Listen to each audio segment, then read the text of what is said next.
Have you ever looked at a game box and just thought, yeah, that's not for me? It's either too ugly, too childish, too hyped. Well, I know I have made that mistake more times than I like to admit. And today, we're going to be talking about the games that I completely misjudged, but now totally love. Some of these games have sat on my shelf untouched for years, and it wasn't until I finally played them that I saw how much I actually loved them.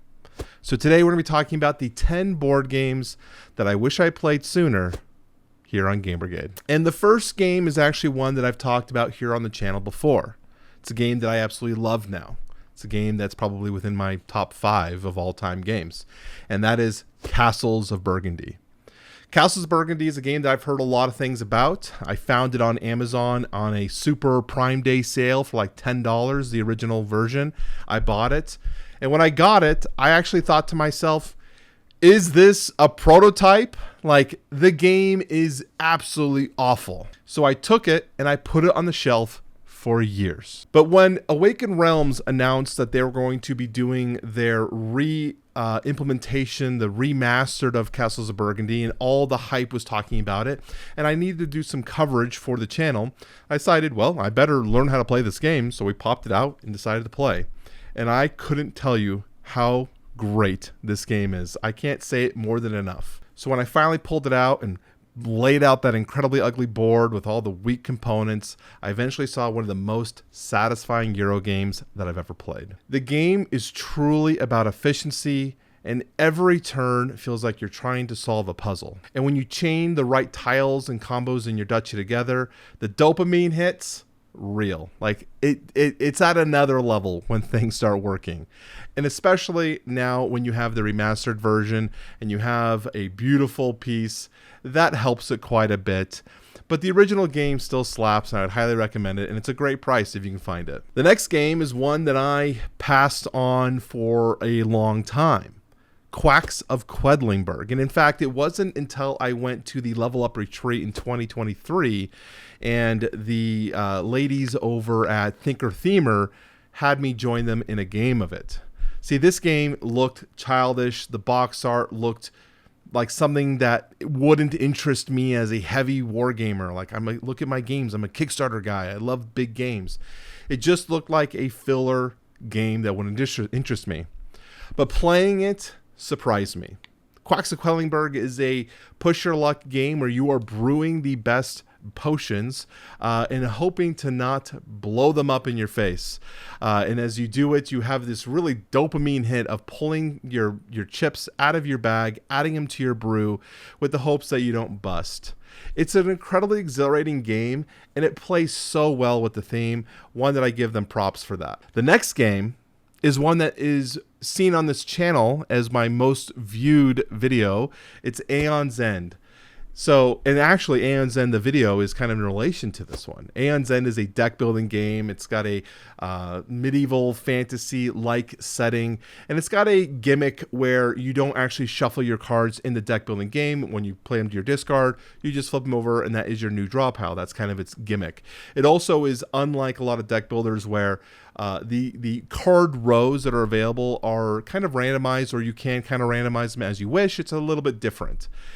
When I got all of it, and first off, I wasn't going to buy this game. It was a game that I wasn't interested in. I didn't think the gimmicks were enough for me to want to get into it. But it wasn't until another content creator, Dale, the casual gamer, unfortunately doesn't play, or he doesn't make content on YouTube anymore, but he said, you have to get this game. It is my favorite deck builder. So I went all in. And I got that huge package, and it's what the video is in terms of my biggest mistakes. And when I got all that content in and I saw all this stuff, I immediately shelved it, and I said, there's no way I want to get into this. This is too much. It's overwhelming. And it wasn't until a friend of mine said, Brian, let's pull out the Legacy and let's actually try this game. And I saw the brilliance of it, the way the different powers work and how you're trying to use each of your different mages. It's a really satisfying game. And the fact that you have a limited access pool of cards you're going to be buying from means that every game is replayably, highly replayable, because you can change everything in there, and you have to figure out how you're going to beat your enemy, your boss, with its specific little mini game with the available card pool. It's an incredibly brilliant game. I wish I didn't wait so long, and I'm glad that I have it all, at least in my collection now. The next game is now my wife's favorite game in the collection, and it's one that I highly didn't understand why anyone would want to play this. It is Kverna, the Cave Farmers. And I originally thought, I said, this is just Agricola 2.0. Like, what do we need this for? What is the need of this fulfilling? And I had a friend who wanted us to play this game, and I just kept pushing it off. And I didn't want to drive 45 minutes to go play this game that just didn't look that interesting to me. But he convinced me and my wife to come down there eventually, and we set it up. And to be honest, the massive table presence, it felt like too much. I was overwhelmed by the amount of stuff this game has. But that is part of the brilliance. When I finally played it, I got it. Kverna is like the comfort food of heavy games. It's sandboxy, it's rewarding. It's way more forgiving than it looks. Like I said, it was overwhelming, but it's actually way more forgiving. You get to build your own cave, raise your animals, forge weapons, go on adventures. There's just so many things that you can do in Kverna, and every time you play it, the next time you want to try something new. What is another type of puzzle or another type of combo that I want to try? Because there's so... I slept on it, and I regretted it. The next game is one that I actually am going to be honest with you. I've gone through a big wave of this one, and it is Heat, Pedal to the Metal. And it's a game that I slept on because the hype of this game in 2023, I believe. I think it was 2023, maybe 2024. I think it was 2023. The hype of this game was through the roof. This was selling out at every retail store that you can imagine. I just didn't understand what was the draw. It just looked like a filler, push your luck game. It wasn't until I went again to Level Up Retreat and I actually played with Antlab Games. They had a copy and we played it with them, and I saw how great this game is. One, it's incredibly easy to teach. It is incredibly well done in terms of the thematics of a racing game and attempting to make your corners and going through the straights. And realistically, it is a hand management game.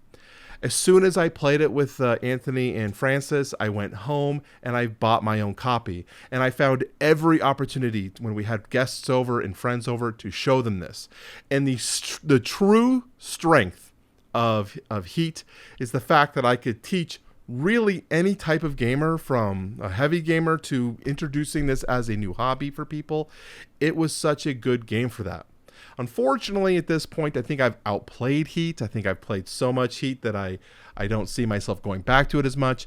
But I've heard some of the expansions add a lot to it, and that's why I haven't totally gotten rid of it, and I'm excited to get into it because a lot of the expansions seem to be adding some interesting courses and things for you to do.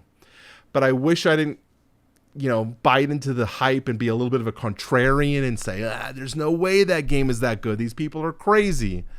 Because it is that good. It was that good. The next game is one that I've actually mentioned a few times on my Should You Backs, and I have talked about it recently on my channel, and that is Slay the Spire. Slay the Spire is a board game adaptation of a video game, which the video game is pretty much plays like a tabletop card building game would be. The game itself costs $5. I love it. I play it on Xbox all the time. I've beaten it several times.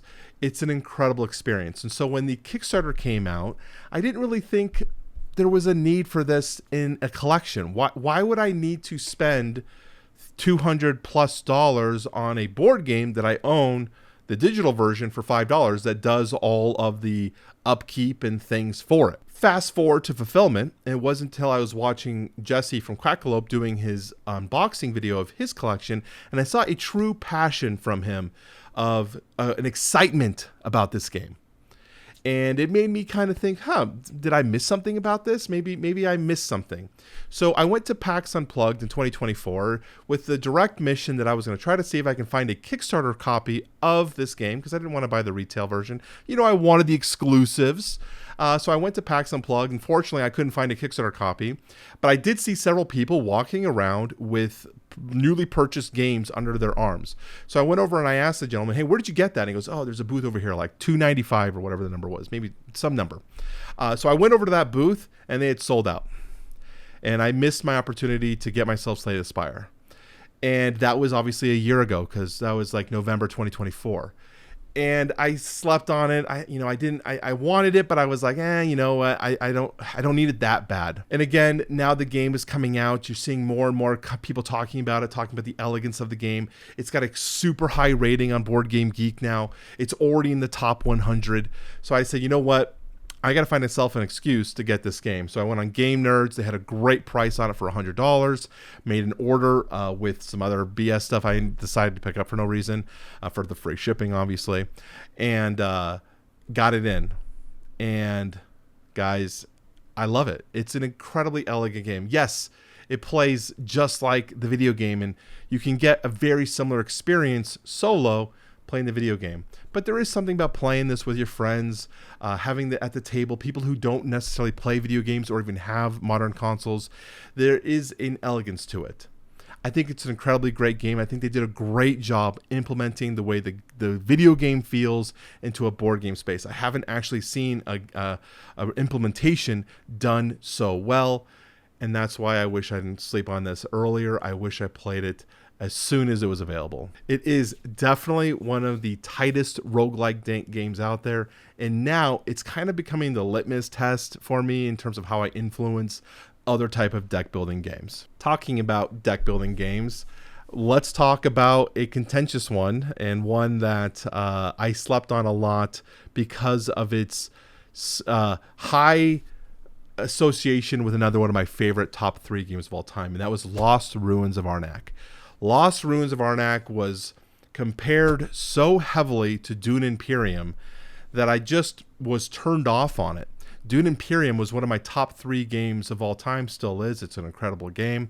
I love the way it works. And people would just say, no, Lost Ruins of Arnac is better. And I'm like, there's no way. Look at the game. It doesn't look anywhere as competitive or strategic as Dune Imperium, and I still don't think it does, because it fills a completely different niche than what Dune Imperium does. To be honest with you, the box art of Lost Ruins of Arnac is absolutely gorgeous. The board is gorgeous. There's a lot of great things going on for it, but it was the hype for comparing it to Dune Imperium that just totally turned me off. But now, once I've played it, I realize I can't compare these two games together. They're completely separate types of games. Yes, there's a little bit of deck building, Lost Ruins of Arnac, and there's a little bit of worker placement, but they're completely different in terms of the implementation and the process of how you do it. Lost Ruins of Arnac is a totally different adventure as you're trying to get more points, trying to get up higher onto the adventure track, trying to use your cards to go to different types of places. It is an incredibly fun puzzle. It's fast. It's simple, and the puzzle of how you want to use your resources each turn is incredibly satisfying, and I highly recommend it to anyone who's looking for that mid-weight deck building game. But I have a little hesitation calling deck building, but at least it has it's like a good learning tool to get into deck building, I guess you'd say. It's like a baby steps into the kiddie pool of deck building. The next game is going to be funny because one of our friends in our group absolutely loves this game, and I introduced him to this game. But the next game is Raw, and I skipped this one because originally, before the new Kickstarter came out, Raw just looked old. And when I look at old photos, like if you go and you look up Raw, the original game, and I look at these photos, I'm like, I don't even know what the hell's going on in these pictures. It doesn't resemble anything like the new version. So I skipped Raw. In fact, I waited for a long time. We had friends that had this in their collection. They would tell me that this is the best auction game they've ever played, and I have to give it a try. But I'm just like, nah, it looks confusing. It looks old. It looks like clunky, outdated components. I just said no. Of course, they re-implemented it, remastered it. I backed it. I played it. I fell in love with it. Raw is a perfect example of an auction game with a little bit of push your luck as you're putting your hand in the bag, pulling out tiles, adding them to the row as other people try to bid them. And then you have to decide, is it worth bidding my highest bids? Or do you play mind games with your lower bids because you want people to take some of these bad tiles? But if you win it, hey, at least you got some tiles and you got rid of your one. It's an incredible experience, one that I wish I didn't sleep on, and I highly recommend checking out if you haven't already. The next game is one that was introduced to me by the same friend who introduced to me to Kverna. And I have to, a little preface is that this friend loves playing games that are on the Board Game Geek Top 100. It's something that they're always actively trying to do. And this is a game that they said, Brian, you have to play this game. And in fact, he said, I'm going to drive to your house and force you to play it. Like, you're not going to say no. And that means that's how many times I said no. And he laid it out and he put it into the night mode. If you know what I'm talking about, you're going to understand. It's Brass Birmingham. And I looked at this board and I'm like, I can't even see shit. Like, what the hell is going on this board? It's so dark and muddled and you can't see anything. And then he takes out this huge bag of tokens and says, put this on your board. It's going to take you 20 minutes. I already was put off on this game from the get-go. I didn't want to play it originally. The theme didn't interest me. I'm not quite that into Euros and economic games. But once we started playing, you realize the brilliance and the masterpiece that Brass is. It's tight, it's clever, and every move you make feels weighted and important, massive. Everything is going to be important for your future decisions. The economic engine is cutthroat. The network building is deeply satisfying. You can shut down people's entire game plan by purchasing a canal in an area, shutting down their potential point growth, and timing can mean everything. Someone taking your beer barrel that you planned on using can throw off your entire round. The game is an incredibly satisfying, chunky, heavy Euro, one that I proudly say is in my top 3, and one that I will highly play whenever someone recommends it. In fact, I talked about my last video that I made an achievement and I finally completed it, which was completing the game without taking in a single loan. It was an achievement that I'm happy to say that I've done, and now I have to figure out a new achievement for me to complete. And coming in at number 10, this might be a hot take because this game should align with what I like as a taste, and that is Blood Rage from Simon Games. That's kind of crazy to hear me say Blood Rage, right? It's one of the best area control games, at least that's what I was told. But Blood Rage comes from a span of a trilogy of games. It's Blood Rage, Rising Sun, and Ankh. And when I started getting into this Kickstarter realm, Ankh in 2020 was the newest game on crowdfunding, and I backed that.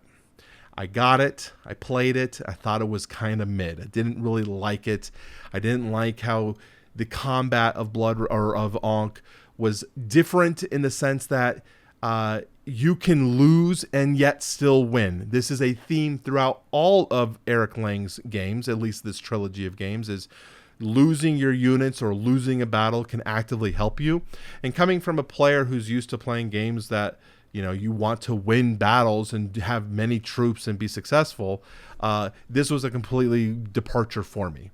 And then I played Rising Sun. Very similar. Had a little bit more interesting with the negotiations and the alliances.